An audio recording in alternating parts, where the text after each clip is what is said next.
और हमने देखा सिमेट्रिकल में एक ही प्रोडक्ट मिल रहा है और अनसिमेट्रिकल में 2 प्रोडक्ट मिल रहा है। इस चीज को सबसे पहले एक रशियन केमिस्ट ने, जिसका नाम था Markovnikov, he gave up a rule known as Markovnikov's rule।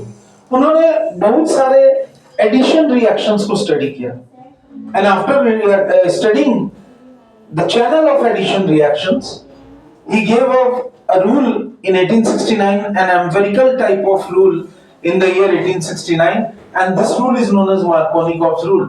Markovnikov's rule बोलता क्या है, मैं समझाने की आपको बड़े सिंपल तरीके से कोशिश करता हूँ। The addition of unsymmetrical reagent, the addition of unsymmetrical reagent, अब ये reagent कुछ भी हो सकता है, HX हो सकता है, ये reagent जो है आपका H2O हो सकता है, कुछ भी हो सकता है। Addition of unsymmetrical reagent, पहले समझ लीजिए ध्यान से फिर लिखिएगा। The addition of unsymmetrical reagent, ठीक है, किसमें ऐड कर रहे हैं? To unsymmetrical alkene। What to? Unsymmetrical alkene। Addition of unsymmetrical reagent जैसे HX हुआ, जैसे H2 हुआ, किसमें? To unsymmetrical alkenes। इस तरीके से होता है। It occurs in such a way कि negative part of the adding molecule, उसको हम लोग केमिस्ट्री में एडेंडम भी बोलते हैं। The negative part of the adding molecule उस कार्बन एटम के पास में जाएगा, डबल बॉन्ड के उस कार्बन एटम के पास में जाएगा। Negative part of adding molecule, अभी ये बहुत अच्छे समझ में आएगा, मैं इसका एग्जांपल समझा रहा हूं, 1 मिनट में दिमाग में बैठ जाएगा। Negative part of the adding molecule उस कार्बन एटम के पास जाता है, goes to that carbon atom, it goes to that carbon atom which is having least number of hydrogen, है ना? क्लियर? That carbon atom किसका?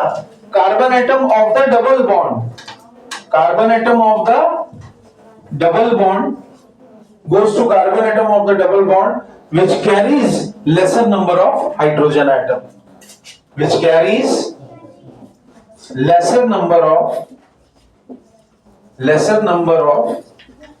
Hydrogen atom. ठीक है, अब ये बहुत डिटेल में आपको, क्योंकि ये डेफिनेशन है और कोई भी डेफिनेशन जब एग्जांपल्स के साथ समझाई जाए तो वो पूरी तरीके से दिमाग में उतर जाता है। आइए इसी को समझने की कोशिश करते हैं। मैं लेता हूं 2 मिथाइल प्रोपीन। लेट अस सी, ये जो लिखा है मैंने एक बार और समझा रहा हूं, ध्यान से समझिए। क्या बोला मैंने? जब हम अनसिमेट्रिकल रिएजेंट को किसी अनसिमेट्रिकल एल्कीन में ऐड करते हैं तो उस अनसिमेट्रिकल रिएजेंट का जो नेगेटिव पार्ट है, which acts as a adding molecule also called as addendum, addendum वो उस, जैसे कार्बन कार्बन डबल बॉन्ड है, तो वो कार्बन कार्बन डबल बॉन्ड के उस कार्बन के पास में जाएगा जिसके पास सबसे कम नंबर ऑफ हाइड्रोजन एटम। मैं एक एग्जांपल से समझाता हूं।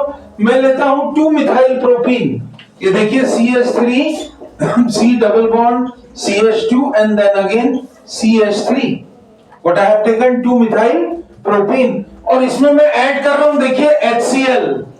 क्या ऐड कर रहा हूं मैं इसमें? I am adding HCl to it। I think I should write it over this board, you can see। इसको मैं फिर से थोड़ा सा आपको और अच्छे से समझा रहा हूं। Suppose I am taking 2 methyl propene।